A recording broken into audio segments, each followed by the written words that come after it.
In this video, I'm going to show you how to change the spark plugs and coils in a Nissan 3.5 liter V6. This happens to be a Nissan Pathfinder 2014. Now we need to remove that intake manifold, so you're going to need new gaskets on that as well.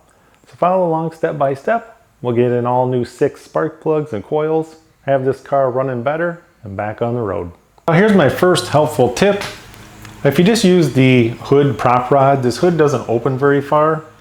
But I have this adjustable prop rod right here, and I have the hood open almost 1.5 feet higher than normal.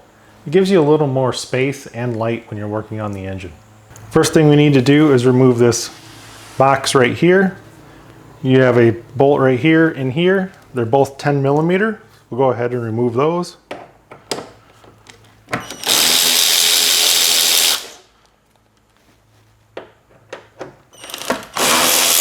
And then this is just going to lift up, wiggle a little bit, and pull this right out. We need to remove the engine cover. Got 2 bolts right here. Those are 10 millimeter. And if you come down here, we have one there and one there. So 4 10 millimeter bolts to remove this engine cover.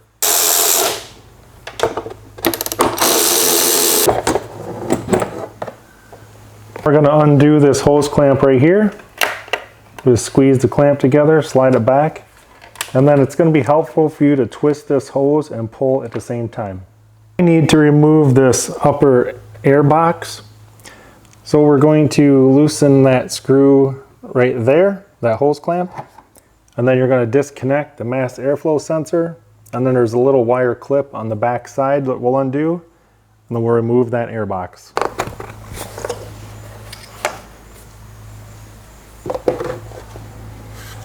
And this is the section that we're removing.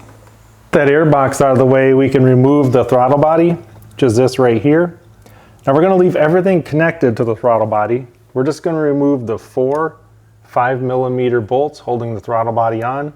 So we'll take all the bolts out and just kind of lean this over.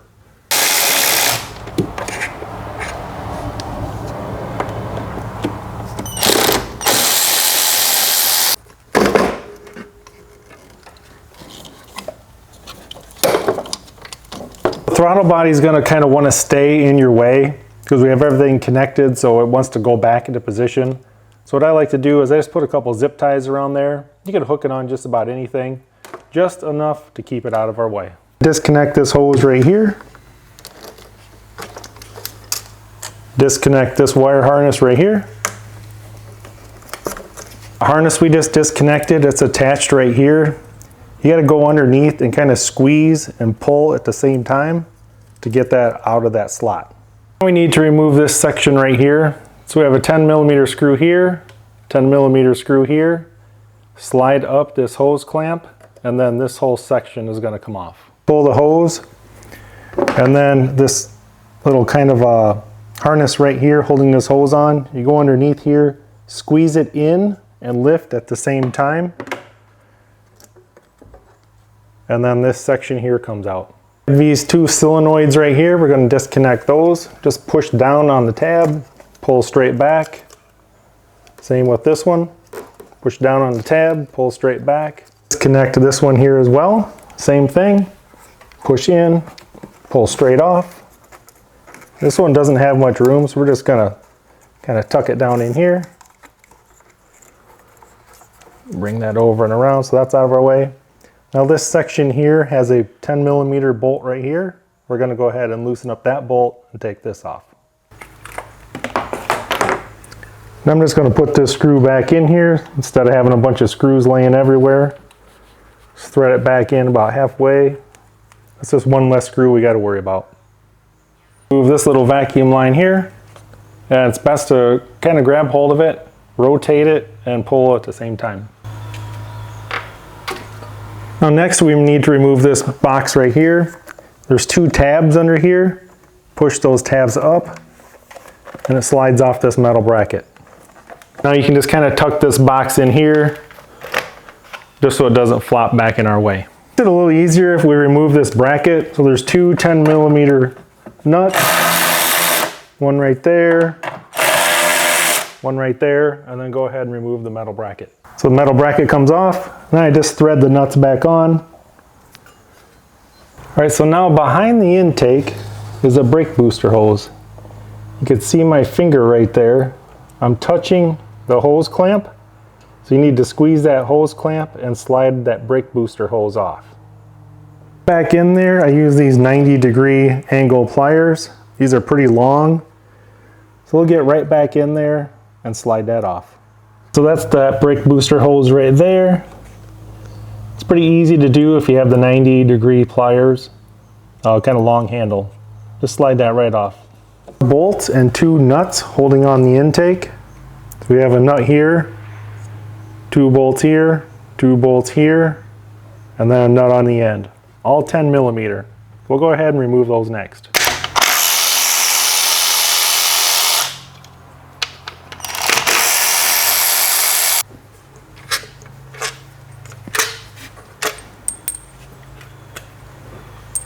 Lift the intake straight up. We can bring it forward about 2-3 inches, and then there's another hose we can get to easier on the back side, and we need to disconnect that.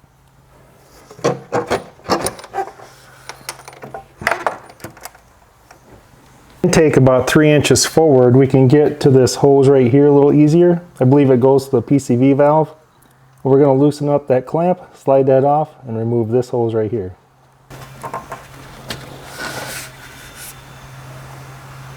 The intake should be completely free after you get that last hose off. So you should just be able to lift up, pull straight out. Now before we go too far, I put tape over top of here so nothing's going to fall in the holes. And while we're in here, we might as well change out that PCV valve, which is right here. We're just simply going to unscrew and screw a new one on.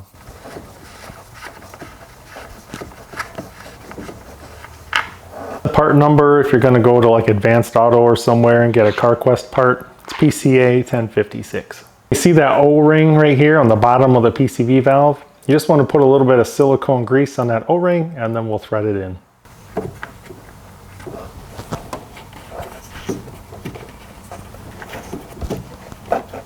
And now this is all plastic threads, plastic housing. All you want to do is get it hand tight and go about 1/4 of a turn. You don't want to over tighten this. Get to our 3 coils and spark plugs. We just need to take the wire harness off. If you have these harness pliers, all you do is get in there, squeeze a little bit, and pull right off. If you don't have these, all you do is push down right here with your finger and slide them off. I've got the harnesses off of every coil right here. The coils are held in place by one 10 millimeter screw. So we'll go ahead, take the screw out, and then when we lift the coil, you're going to kind of twist and pull straight up.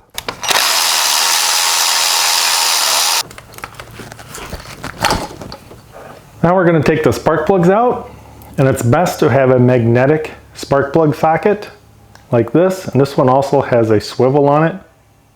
Makes spark plug install and reinstall really easy.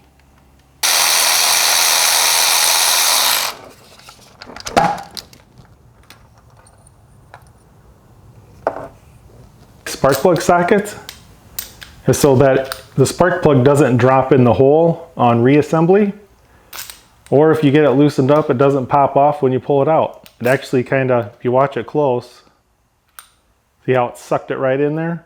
Now it's time to install a new spark plug, and these are the spark plugs that I use. I basically only use NGK spark plugs just because they're very highly rated. I've never had a problem with them.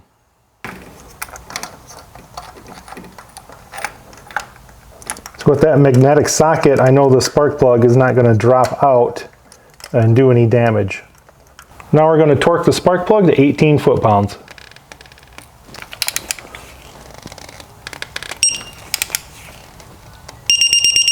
And now the coils I'm using are NGK as well, part number U5128.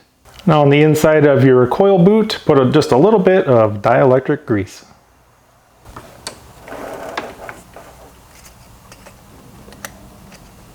Then put your 10 millimeter bolt back in, and all we're going to do is tighten that up till it's snug. Now we can go ahead and reconnect the harness to the coil. Make sure you hear it snap in place.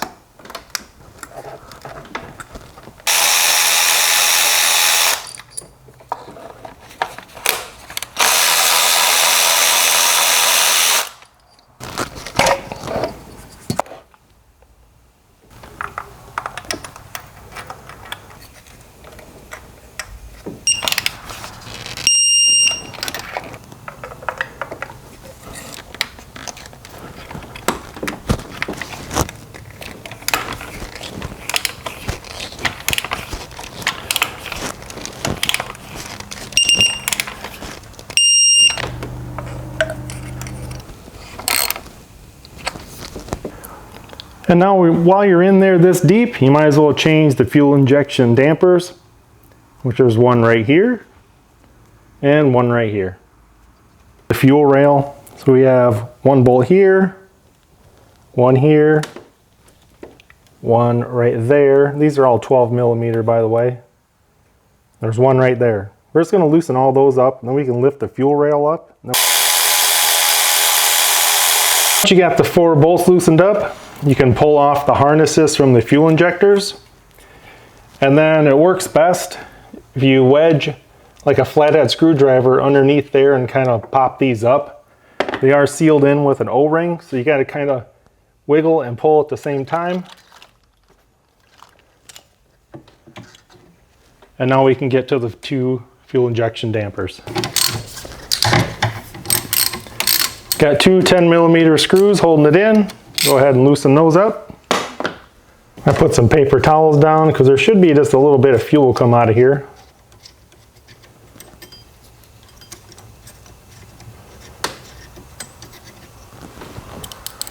And this is sealed in with an O-ring, so you kind of got to pry and pull at the same time.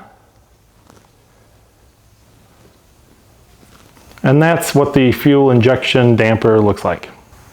And there's the part number to the new fuel injection dampers. The new one, you want to put a little bit of O-ring grease on there and go ahead and reinstall.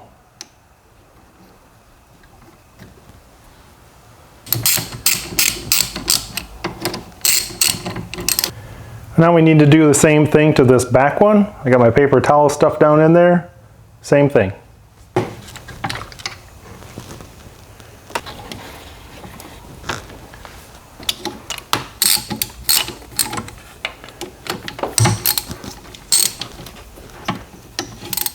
Do is turn this over and insert the injectors back into location.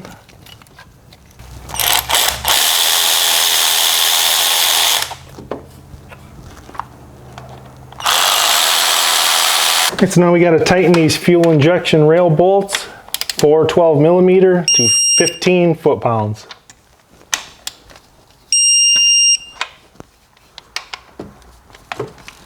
Now we need to go ahead and plug all the fuel injectors back in. Make sure you hear them snap into place. And now you can go ahead and do the 3 spark plugs with coils in the front the exact same way. Install the new intake manifold gaskets. You can see these original ones are orange. I only use Felpro gaskets. These are the blue ones. So these little tabs, you just kind of lift this up. Go ahead and peel out the old, and then you're going to want to put some O-ring grease on the new ones and then push them down into place. All right, I've got the new gaskets installed, so now we can go ahead and reassemble. So at this point, I still have my black tape covering the holes. I've got a paper towel laying in there. So I'm going to lay the intake on there, and then I'm going to connect those hoses right there. Those are the tricky ones that are hard to get on and off. It's a lot easier to do it now than when you put the intake back on. I've got the intake laying there on top of the paper towels. As you can see, back in there, I've got the brake booster hose and that PCV valve hose connected. Heck of a lot easier to do it now than later. I'm just lifting up the intake, got my paper towel out of the way. Go ahead and remove this tape. To line it up, you're going to line it up with the 2 studs on each end and just let it drop down into place. Got all the intake bolts and nuts on. All I'm doing is just tightening it up by hand, kind of moving around back and forth, going in a crisscross pattern. To torque the 6 fasteners holding down the intake, I'm going to start in the middle. I'm going to go to 5 foot-pounds. I'm going to do 5 foot-pounds for every bolt and nut.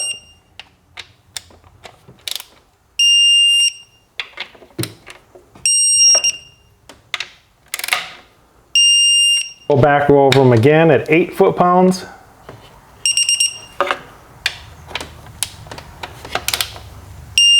Now we can go ahead and put this bracket back on.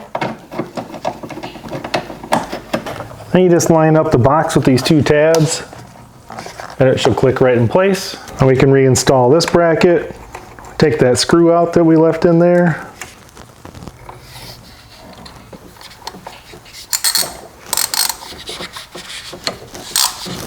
We can plug this back in, and we can plug these 2 back in. Get this little hose back on. You can reattach this assembly.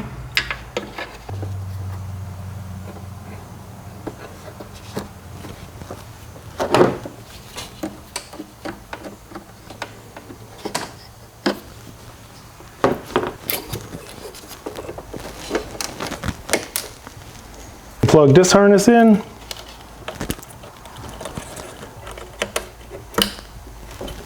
Zip ties holding the throttle body out of our way. Now we can install the 4 bolts holding on the throttle body.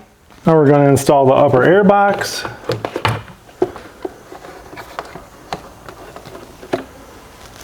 And we need to tighten up that hose clamp.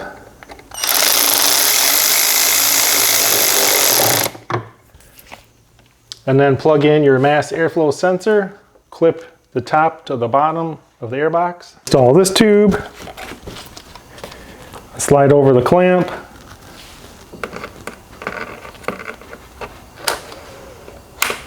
the top engine cover, 4 bolts holding that on.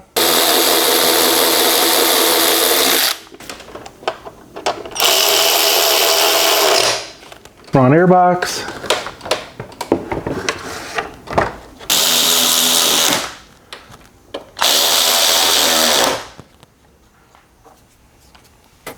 Now let's see if she'll run.